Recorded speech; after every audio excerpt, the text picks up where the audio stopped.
नमस्कार, रेवाज किचनमध्ये आपल्या सगळ्यांचं स्वागत आहे.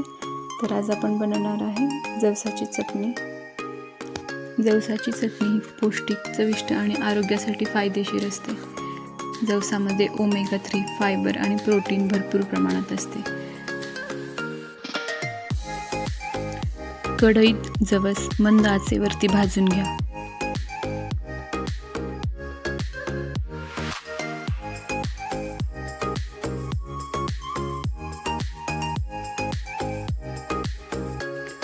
ते तडतडू लागले की गॅस बंद करा.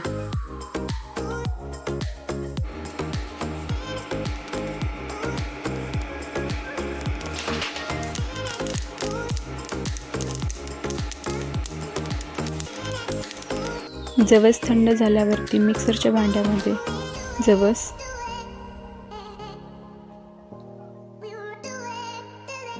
कोथिंबीर,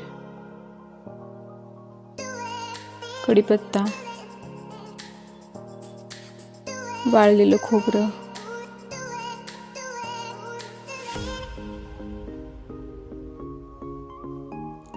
एक चमचा जिरे,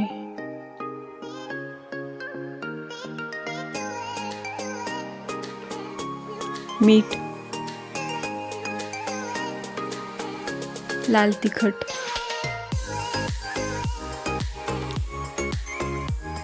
दहा ते 12 लसणाच्या पाकळ्या घालून जाडसर वाटून घ्या.